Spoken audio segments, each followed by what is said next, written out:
Dear student, today we are going to studying about Science and Technology part 2, chapter number 6, Animal Classification. In this chapter, we are going to studying about history of animal classification, new method or system of animal classification, and kingdom Animalia. विद्यार्थी मित्रांनो, विज्ञान भाग 2 मध्ये 6वं प्रकरण प्राण्यांचे वर्गीकरण यामध्ये प्राणी वर्गीकरणाचा इतिहास, प्राणी वर्गीकरणाची नवीन पद्धती आणि प्राणीसृष्टी इत्यादी संदर्भामध्ये आपण अभ्यास करणार आहोत. तत्पूर्वी आपण गेल्या वर्षी जे अभ्यास केलेले ते थोडेसे आठवून बघूया. Can you recall which criteria are use for classification of organism? सजीवांचे वर्गीकरण करण्यासाठी कोणकोणत्या निकषांचा वापर केला जातो? The living organisms are classified according to their basic characteristics, such as according to their basic presence or absence of nucleus, unicellular body or multicellular body, presence or absence of cell wall, and the mode of nutrition in them. विद्यार्थी मित्रांनो, सजीवांचे वर्गीकरण करत असताना त्यामध्ये प्रामुख्याने काही मूलभूत घटकांचा अभ्यास केला जातो, जसं की केंद्रक प्रेझेंट आहे की ॲब्सेंट आहे, त्याची बॉडी ही युनिसेल्युलर आहे की मल्टीसेल्युलर आहे, त्याच्यामध्ये सेल वॉल आहे किंवा नाही, आणि पोषण तत्वांची पद्धती कोणती यानुसार त्या ठिकाणी सजीवांचे वर्गीकरण केले जाते. We have studied the classification of living organisms in earlier classes. The living organisms present around us are mainly plants and animals.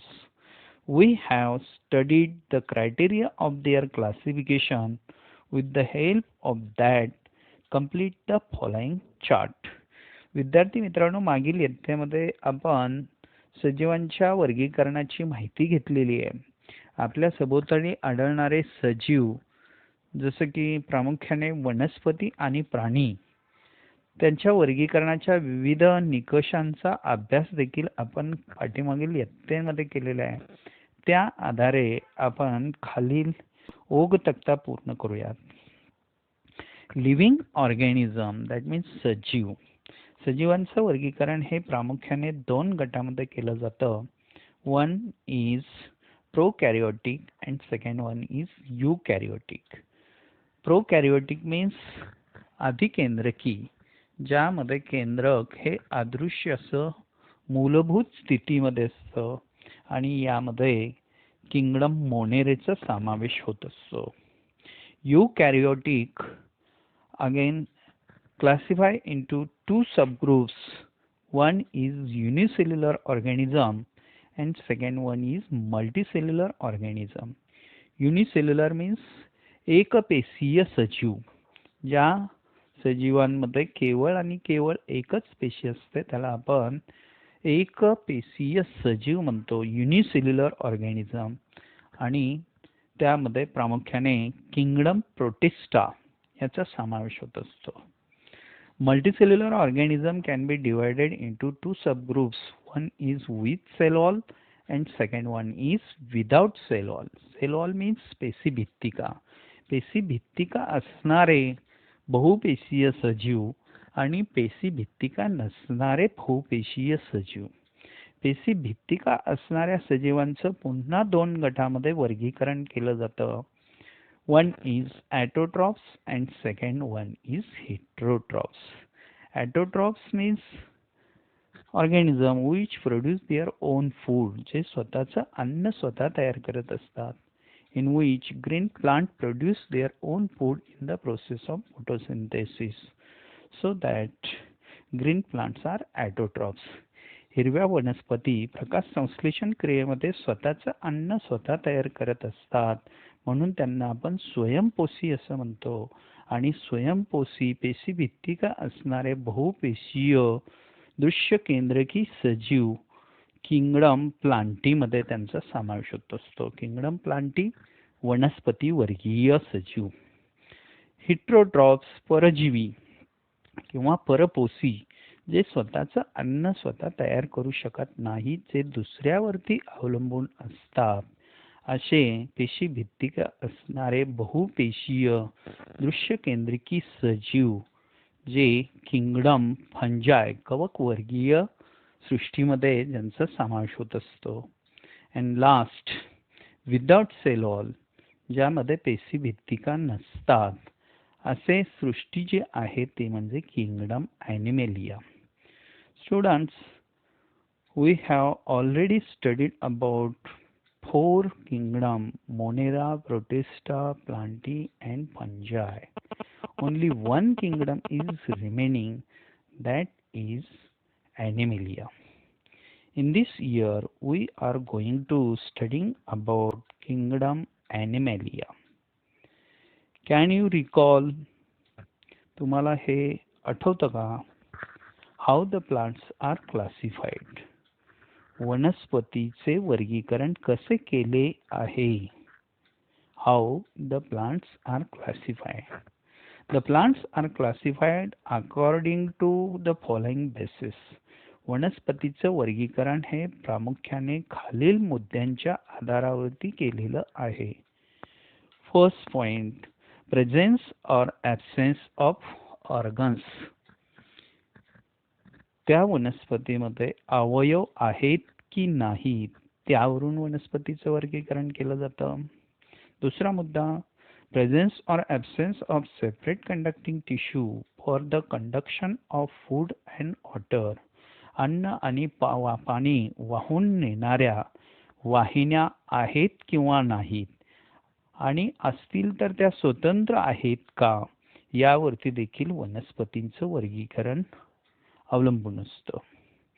Third criteria, presence और absence of seeds in plants. त्या प्लांट्समध्ये बिया आहेत किंवा नाहीत, यावरती देखील, या मुद्द्याच्या आधारे देखील वनस्पतींचं वर्गीकरण केलं जात असतं. Whatever seeds are enclose in fruits or not.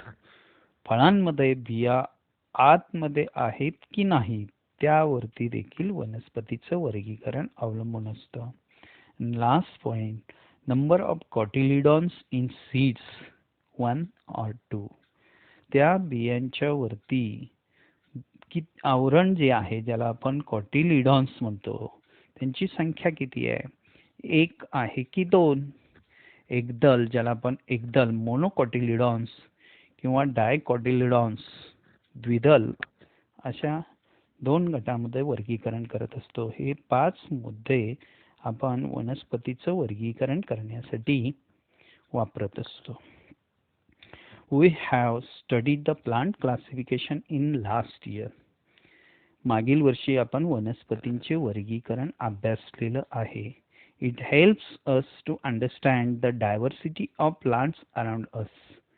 ज्याद्वारे आपल्याला वनस्पतीमध्ये असणारं वैविध्य समजते.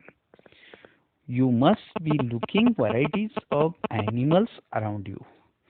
जशा आपल्या सभोवताली वेगवेगळ्या प्रकारच्या वनस्पती असतात, तसंच तुमच्या सभोवताली विविध प्राणी देखील तुम्ही पाहत असाल. Some animals are too small, whereas some are too big. त्यापैकी काही प्राणी हे अत्यंत लहान असतात, तर काही मात्र खूप मोठे देखील आपण पाहतो. Some animals are terrestrial, whereas some are aquatic. यापैकी काही प्राणी हे जमिनीवरती वास्तव्य करत असतात, तर काही प्राणी मात्र पाण्यामध्ये देखील वास्तव्य करतात. Some animals crawl on land, some swims in water, whereas some fly in air. त्यापैकी काही प्राणी हे जमिनीवरती सरपटत असतात, काही पाण्यामध्ये पोहत असतात, तर काही हवेमध्ये उडत देखील असतात. Some animals have scales on skin, whereas some have feathers or hairs.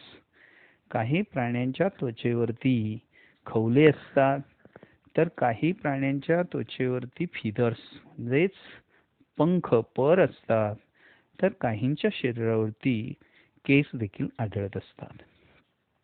In this way there is huge diversity among the animals too.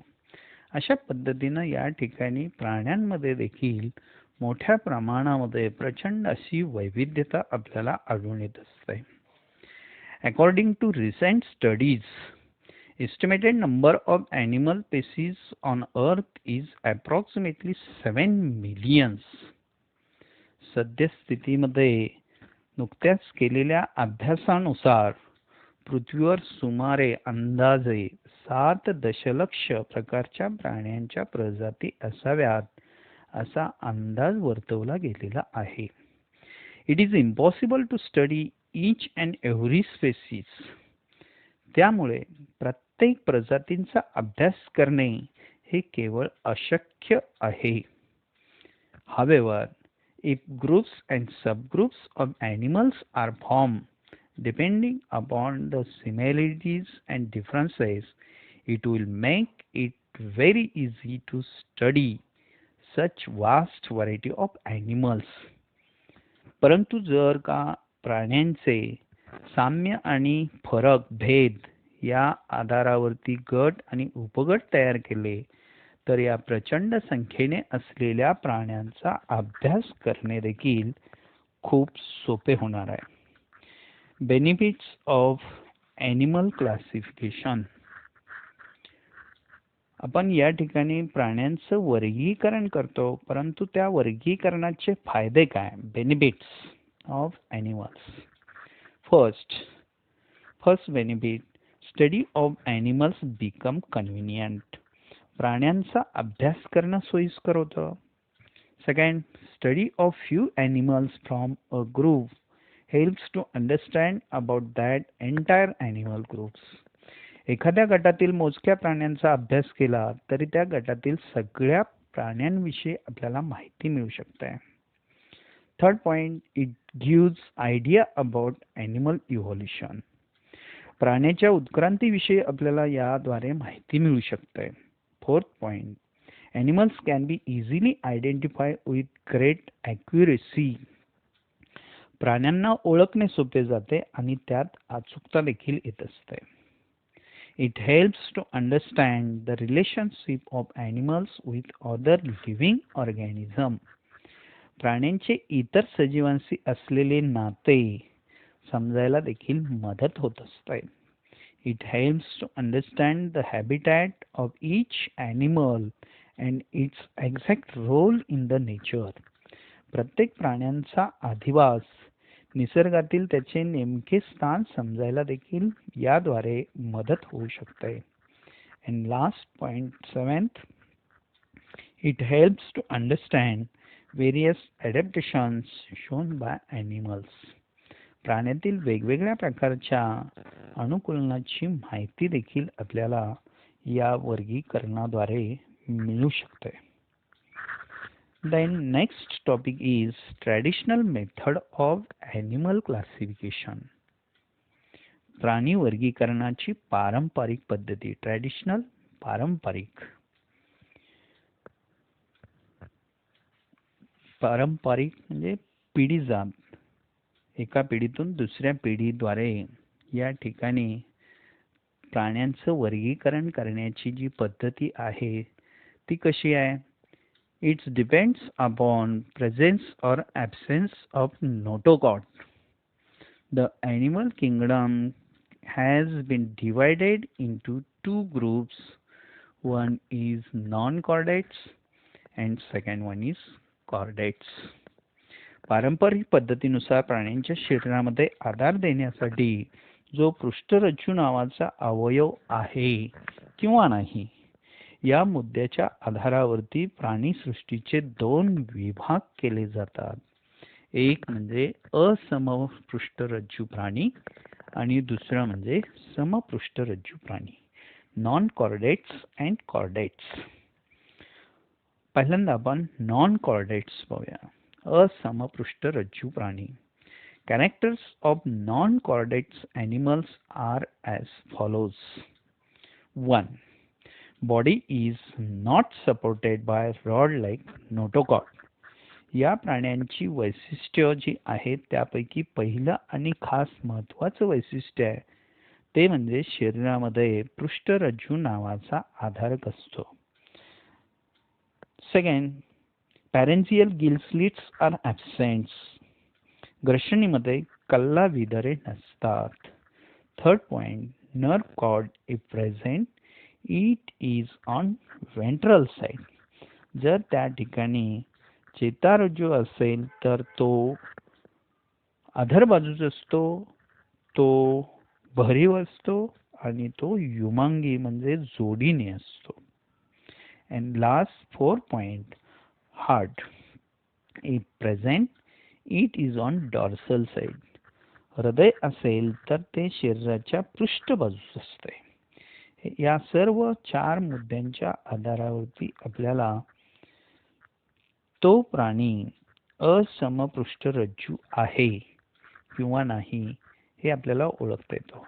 हा भाग परीक्षेतून वगळलेला आहे, परंतु आपल्याला माहितीसाठी या ठिकाणी तो दिलेला आहे आणि ते महत्वाचं देखील आहे. नॉन कॉर्डेट्स आर क्लासिफाइड और divided into 10 फायला.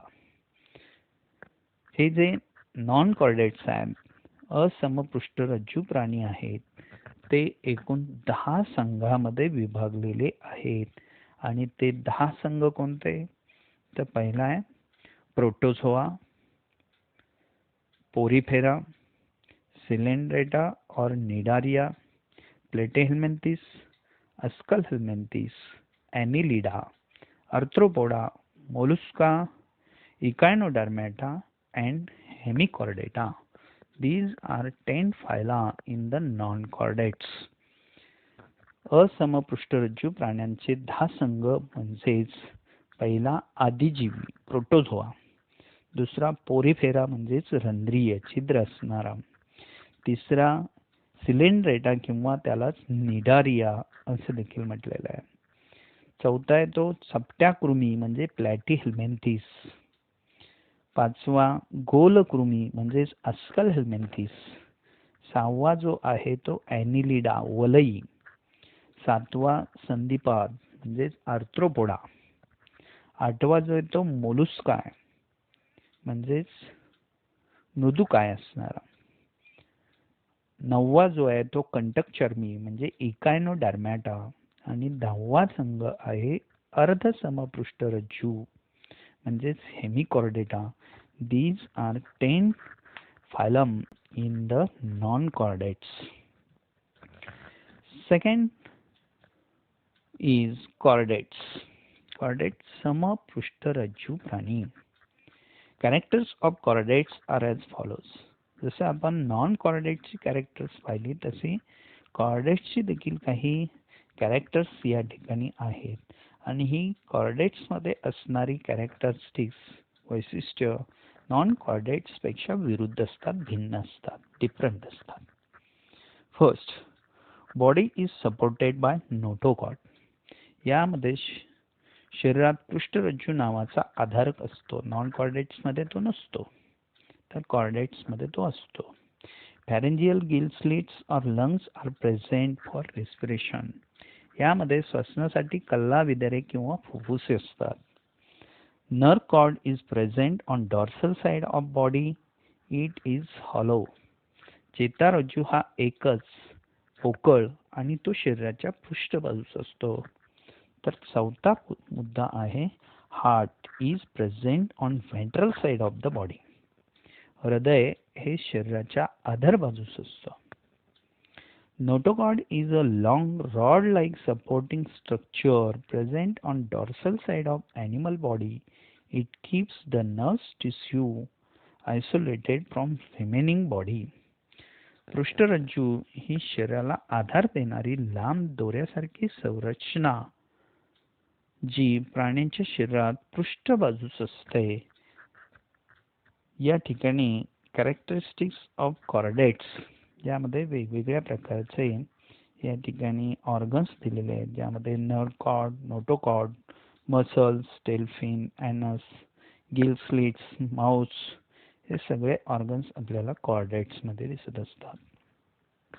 Do you know, तुम्हाला हे माहिती आहे का All chordates animals are grouped together in a single phylum, and the name of phylum is same, that is phylum Chordata. जसं नॉन कॉर्डेट्स आपण 10 phylum पाहिलेले आहेत, परंतु कॉर्डेट्स मध्ये मात्र तसे 10 किंवा अनेक नसून त्या ठिकाणी केवळ एक आणि एकच संघ ज्याचं नाव आहे Chordata. This phylum has been divided into 3 subphyla as Urochordata, Cephalochordata and Vertebrata. या कॉर्डेटा फायलमचे पुन्हा 3 उपसंघ करण्यात आलेले आहेत. ते कोणते? तर युरोकॉर्डेटा, Cephalochordata and Vertebrata. These are 3 subphylum. Again, subphylum Vertebrata has been further divided into 6 classes. Vertebrata जो सबफायलम आहे त्याचे 6 वर्ग पाडण्यात आलेले आहेत. One is Cyclostomata, second class Pisces, third Amphibia, fourth Reptilia, sixth Aves, and last 6 is Mammalia. These are 6 classes in subphylum Vertebrata. Vertebrata मध्ये हे 6 वर्ग कोणते? तर एक चक्रमुखी म्हणजेच सायक्लोस्टोमॅटा, दुसरा पायसेस म्हणजे मत्स्यवर्ग, तिसरा क्लास आहे ॲम्फिबिया म्हणजे उभयचर वर्ग, चौथा रेप्टिलिया म्हणजे सरीसृप वर्ग, सरपटणाऱ्या वर्गामध्ये मोडणारे प्राणी, त्यानंतर एव्ज पक्षी वर्ग आणि शेवटचा सस्तनी वर्ग, असे एकूण 6 वर्ग हे सबफायलम वर्टिब्रेटाचे पाडण्यात आलेले आहेत, ज्यांचा आपण पुढील याच्यामध्ये अभ्यास करणार आहोत. रिकॅप पुन्हा आपण या ठिकाणी kingdom animalia can be sub divided into 2 subgroups, subkingdom. One is non-chordates and second one is chordates. Non-chordates have 10 phylum. 1 Protozoa, 2 Porifera, 3 Cnidaria, 4 Platyhelminthes, 5th Ascalhelminthes, 6th Annelida, 7th Arthropoda, 8th Mollusca, 9th Echinodermata, and 10th Hemichordata. Likewise, subkingdom Chordata is only one phylum, Chordata, and Chordata again divided into 3 subphylum, Urochordata, Cephalochordata, and Vertebrata. Vertebrata again classify into 6 classes. 1 Cyclostomata, 2 Pisces, 3 Amphibia, 4th Reptilia, 5th Aves, and 6th Mammalia. तर विद्यार्थी मित्रांनो, या ठिकाणी प्राणीसृष्टीचं वर्गीकरण 2 उपसृष्टीमध्ये करण्यात आलेले आहे, असमपृष्ठरज्जू आणि समपृष्ठरज्जू. असमपृष्ठरज्जूचे पुन्हा 10 संघ कोणते आहेत? तर एक म्हणजे आदिजीव, 2 रंध्रीय, 3 सिलेंड्रेटा, 4 चपटेकृमी, 5 गोलकृमी, 6 वलई, 7 संधिपाद, 8 मृदुकाय, 9 कंटकचर्मी आणि 10 अर्धसमपृष्ठरज्जू. तर उपसृष्टी समपृष्ठरज्जूचा एकच संघ आहे, तो देखील समपृष्ठरज्जू, आणि ते 3 उपसंघामध्ये वर्गीलेले आहेत. पहिला युरोकॉर्डेटा, दुसरा सेफॅलोकॉर्डेटा आणि तिसरा वर्टिब्रेटा. हे 3 उपसंघ. उपसंघ तिसरा जो आहे वर्टिब्रेटा, तो पुन्हा 6 वर्गामध्ये विभागलेला आहे. एक चक्रमुखी, 2 मत्स्य, 3 उभयचर, 4 सरीसृप, 5 पक्षी आणि 6वा वर्ग आहे तो सस्तन. तर अशा पद्धतीनं पारंपरिक पद्धतीनं आपण प्राण्यांचं वर्गीकरण या वेगवेगळ्या संघामध्ये केलेलं आहे. So student, we stop here.